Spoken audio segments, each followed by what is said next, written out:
Welcome to this NonProfit Podcast NewsPod, where we amplify the voices of nonprofit leaders making a difference in their communities. This one's a little bit different. I'm joined by Kevin Burdick of SMUD to share some information about the Shine Awards. Kevin Burdick, welcome to this NonProfit Podcast NewsPod. Thanks for having me, Jeff. Really excited to be back. You are the Sustainable Community Partnership Specialist at SMUD, or the Sacramento Municipal Utility District. And we're going to discuss a very important program to the nonprofit community, and that is the SMUD Shine Awards program. I know you are now into your 10th cohort with the program, and while we would make that assumption over the period of time, boy, everybody knows about this. The fact is they don't. So let's tell them a little bit about it. Could you give us a high-level overview of what the Shine Awards really are? Yeah, totally. And first, I want to say thanks for having us on again. For SMUD, something that really stuck out to us about 9 years ago was Sacramento, unfortunately, was falling behind in a lot of reports around economic development, prosperity, things that we don't want to see, and then also was falling behind in our air quality across the United States. And so as a not-for-profit, community-owned electric utility, we wanted to find some programs that can help our community, kind of catch up and make things right.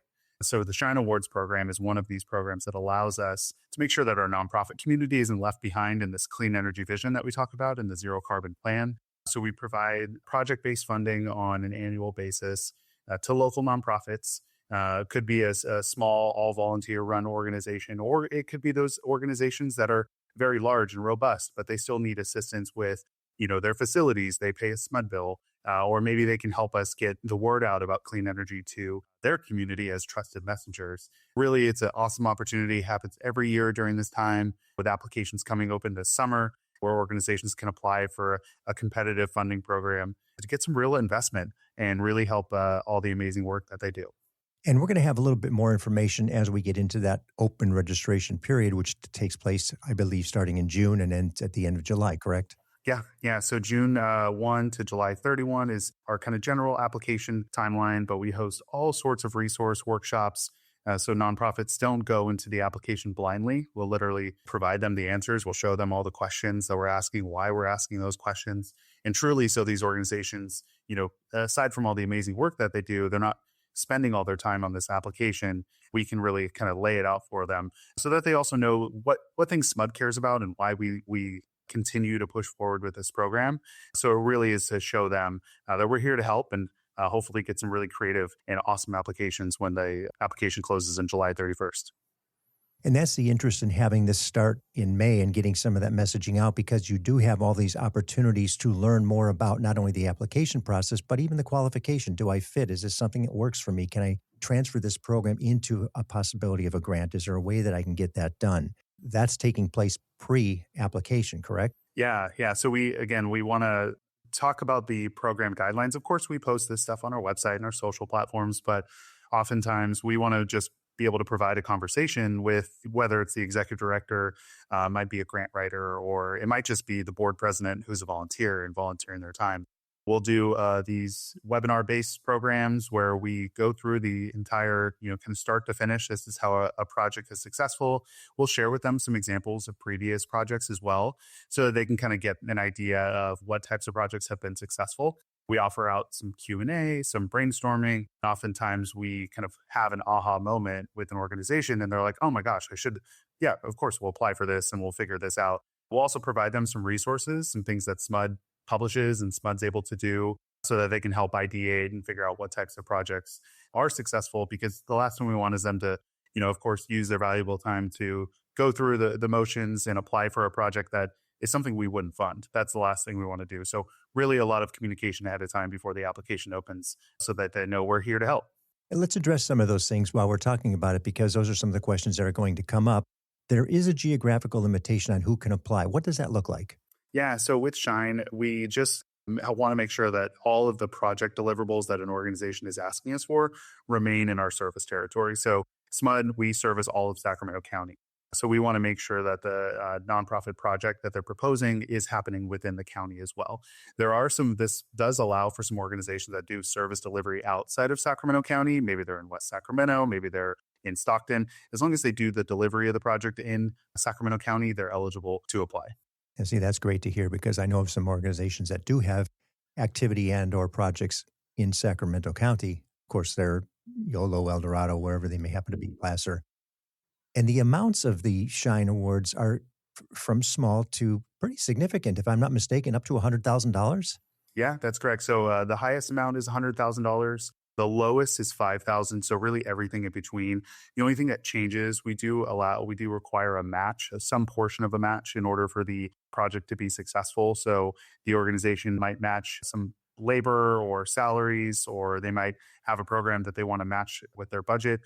Most of the times, there are really creative ways to make this really simple. But yeah, it'll go all the way from $5,000 up to $100,000 with the goal of the project being finished in one calendar year. So whether that's sometimes projects takes as short as 4 months, sometimes they take a full 12 months to deliver. I know I didn't have this on the questions, but I'll bet you have an example or two of projects that were successful that you could relate to and say something like this. Yeah. One example that I love, we had an organization, they're based in South Sac called Daughters of Zion Enterprise. They're right off Highway 99 and 44th Avenue. They're a small coat closet, a small food bank as well. And they came to us just saying, hey, I've heard about this Shine program. We don't know how we fit. We met with them. We identified that they're a warehouse. They do amazing food distributions. We sent a contractor out to their facility to identify some low lift options to improve their energy efficiency in their building. We gave them a proposal of what that looked like. They turned that proposal into an application and ended up saving them, I want to say about $2,400 over their annual energy bill that they're paying to SMUD. So remove those savings. It allowed them to reinvest those dollars back into the great work that they're doing. And it ended up increasing their capacity to serve people by 500 new families for each quarter and this is a project from last year. So we had this, again, this organization that had no idea how they would be a fit for Shine. They came to one of our workshops. We kind of really walked with them to figure out some energy saving opportunities. And they're saving money on their SMUD bill. They're reinvesting those dollars back into the community and ending up servicing more people, where wallets are much more tighter today, and the services that they provide are so vital. So just for us to be a part of that story is so special. What a great example, too. And that's in the small sense. That's a small organization. The significance of that as it escalates into bigger projects and bigger organizations only gives that much more capacity and support into the community. So it really is a huge deal for some of these organizations that get the benefit of one of these awards. Mm-hmm. Oh, yeah. And, we also allow for organizations to come back as a Shine partner so they can apply 1 year. Let's say they're successful. They realize that they want to now focus on, something else that fits the Shine purview. And so they can kind of come back as a Shine awardee over multiple years if they want. Of course, we want to make sure that it's a different project than the first one, right? We don't want to upgrade their HVAC if they've already done that. So it's an amazing opportunity to really work with us. And we're truly a partner and we'll help them figure out ways that they can be successful. Can you give us a bit of the scope of what's taking place pre-application and registration window opening that would be some of the coursework or some of the activities that you're hosting for the nonprofits who are interested in learning a little bit more about it? Yeah. So right now we're in the process of hosting these informational webinars, and we do a little bit of a slideshow to show, of course, we want you to know about all of the dates that we talked about. The application opens on June 1, it closes on July 31. Here are the categories of the type of funding that we provide. Here's the exact dollar figures that we're talking about. But then, like I mentioned, we share a lot of examples of successful projects so that people know exactly like, okay, I can see how I've seen that organization do that before. So good to know it was a Shine project and I can figure out how we work with that. And we'll also share what resources are available at SMUD, and we'll send a follow-up email. We'll send all the resources to them so that they can kind of start that pre-work. If their organization has a facility and maybe want to identify some cost-saving measures or some opportunities to electrify their building, convert them from a gas source to an electric source. And we help them. We'll kind of get them in the queue so that one of our trusted advisors can get in touch with them and really provide that proposal that I mentioned earlier with the Daughters of Zion example. Separately, with any grant application, really the pre-work is kind of identifying what are those costs. So what what are you going to apply for Shine? What are you asking us to pay for? And how does that work with your budget, what you're applying for, what you're matching? So really that's kind of the pre-work, but during the application window, we're also helping with those items as well. In terms of the funding, it's not unlimited, I'm sure. Is there a cap on it? Is there a number that you set each year? How do you determine what the maximum amount of funding is going to be? Yeah, it stays relatively similar. So I'll use kind of the last 2 years of Shine as an example. I think they paint a good picture. This year in 2026, we announced 25 nonprofit recipients for $524,000 in funding. Obviously, a very significant amount, which is just, incredible testament to the leadership here at SMUD that have allowed us to run this program so successfully for so long. And then last year in 2025, it was 21 nonprofits, so a little bit lower, but it was $532,000. So the number of nonprofits typically changes. The funding amount stays around that $524,000, $530,000 threshold. But it really just depends on the applications we receive. We might receive more inquiries for a $100,000 award versus, there's sometimes where we get smaller inquiries, right, for a $5,000 to $10,000 award. So really the number of nonprofits is really what changes the most. Sure. And that'll just dictate the number of people that play in that pool of $500,000, let's say. Yeah, exactly. We, of course, look at our entire, our service area, the Sacramento County map, and make sure that are we investing in all areas of Sacramento? Are we investing in the areas that really need a little bit more help? We see a lot of service providers in, certain parts of Sacramento. So are we really spreading the love? So there's a lot of different ways that we make sure that we're being as equitable as possible during this process. I mean, it makes the process a little stressful, but really fun to make sure that we're being as impactful as possible. Which leads me to the next question. You tease it up perfectly is, how are the decisions made on who gets what? I just throw the papers in the air and pick one. No, I'm kidding. And whoever falls first, right? We have what's really special is this is an effort that has a lot of attention from a lot of folks here at SMUD. One thing I love about working at SMUD, we just have some incredibly talented and very smart individuals who work here. And look, I'm not a subject matter expert on an HVAC, but we have people who are. And so we have close to between 15 and 20 folks here at SMUD who are on the kind of the review committee that really help us read through each application, make sure that the information being provided is in fact true, that it's impactful, and that it has a good connection to that clean energy vision I talked about earlier. And then we have kind of a standard scoring rubric. We try to look at every application, every which way we can. And then ultimately, once we review them, it starts to shake out how those applications are formed and where we can kind of put the dollars towards. And of course, like I said, we want to make sure that we have a resource priority map that shows all the issues facing Sacramento. It's available on our website. It's a free resource. And so we kind of layer out, how do these awards look in comparison to that map? Are we making sure that we are being as equitable as possible? So it's a very long process. The review process for us is about 5 months. And it's just because we want to make sure we're making the right decisions for our customers and our community. And the other part of this is, it's not like there's an overwhelming number of thousands of applications that you get. I think last year you said it was maybe only 105, 110-ish, something like that. We get about 100, 104 last year, or this most previous year. Which is amazing to think, boy, there's a lot of opportunity if you're considering application process or applying for one of the grants. My gosh, get in, because your odds are really good that you could be awarded something to support your project. Yeah. With Sacramento, the number of nonprofits really fluctuates that I hear all the time. But what's really consistent for us is Shine has been here. We're going on our 10th year.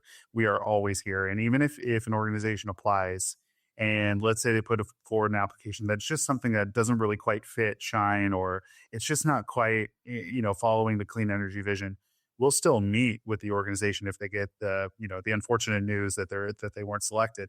We'll still meet with you to say, hey, here's what, our reviewers were saying. Here's some things you missed. Let's figure out how next year at this time we get yourself a really competitive application in, because as much as I'd love to say yes to everybody, we just can't. Ultimately we want to make sure that our applications are, competitive. There's something that we look at and we're like, dang, we have to fund this. So it's nice to know when we have those competitive applications come in. But of course, we can't pick everyone, but those ones that we don't, we will meet with them to figure out like, what's your next step? How do we also make sure that your community isn't left behind in this effort? Even though we didn't select you as a Shine awardee, there's still other opportunities to talk about clean energy and also make a competitive application the following year. And even help them maximize the efficiency of their existing operation, whatever it may be. Whatever it may be, that's right. Yeah, I love that about the organization. And that, again, feeds right into the next question. You may not be fluent in English, but you have the capacity to support other languages as well for those who maybe think, oh, boy, I just don't know. It's maybe beyond the scope of my comprehension for the language. No, that's not true. Yeah. Yeah. We put our applications available in up to 8 languages, including English. And then we have translators as well. So, and then also what's great about if you go to smud.org anyways and just toggle the language button on the top right, we have 15 languages available, but all of our printed materials, we put it in 8 languages. And so we just want to make sure it's as accessible as possible, that we're not leaving anybody behind. Anything that you'd like to add before we close? And I'll before we do that too, I want to make sure we address where to go, what that website is, and we will put that in the show notes. Where is it that they should go, Kevin? Yeah, just smud.org/shine. Even if you just maybe Google Shine Awards for SMUD, you'll find it, but smud.org/shine is that link for you. And now is the time to get in front of it before the application window opens up so that you can learn about what might be right for your organization and how to go about the process, get in front of some of those courses and classes and things that you can learn even from other organizations that have gone through the process and successfully been awarded. Yeah, we really want, to see some really competitive applications. We also really encourage organizations to team up with each other and collaborate on an application. That just makes it a lot more tantalizing for us when these organizations are communicating with each other, when they're applying together. That happened last year for the first time. So we're excited to see that continue to grow. We push that through the program, our program as well, to find out who people are collaborating with. It's so important. And a lot of the grants, funding grants, are coming across now. They want to see collaboration. Who else are you working with? And really engaging the entire ecosystem for that particular cause and mission. So I love what you guys are doing with this program. Are there any closing comments before we wrap? Yeah, totally. I first want to say it was something that I jotted down my notes is, so last year we saw a significant increase in the number of first-time Shine applicants. So, in theory, the number kind of should go down every year that the program exists. We should start to see fewer first-time applicants.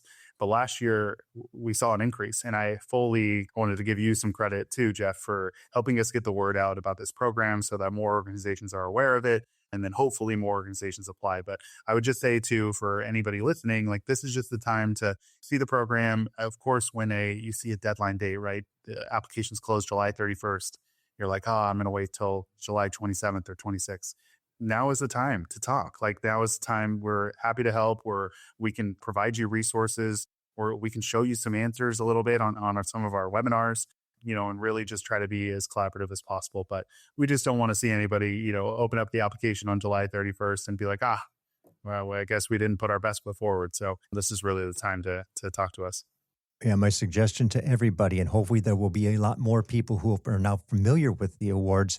This is not, I'll pull an all-nighter and make it happen. Do not put it off. If you're interested, get started early, learn early. And in fact, now is the time to get your head around it so that you can get that application done early and not have to worry about it at the 11th hour. Yeah, that's right. And that's easy to say, right? It's May right now. Yes. And I think I've done that a million times where I'm like, I'll get to it. And then you blink and wow, it's already August. So, but yeah, the amount of time that we see, organizations really put in the work and come to our workshops, generally those organizations see to be pretty successful in the application phase. Well, Kevin, thank you for what you and SMUD do. I just love what SMUD, a community-owned, not-for-profit utility, does in making significant contributions to the very nonprofits that we all need and you serve. So these Shine Awards are really a great benefit. I hope everybody pays attention. If they've been thinking about ways to get some support to increase capacity, this is just another avenue that maybe they didn't think about. And it's just around the corner. We're a little bit ahead of it. And now's the time to be thinking about. So thank you. Thank you for the program. Thanks for having me. I really appreciate it. SMUD Sacramento Utility District Shine Awards. You can find the link to the awards in the show notes as well. Thanks for listening. If you like our program, please subscribe, give us a positive review, and share with someone you know. This NonProfit Podcast NewsPod is a production of Hear Me Now Studio.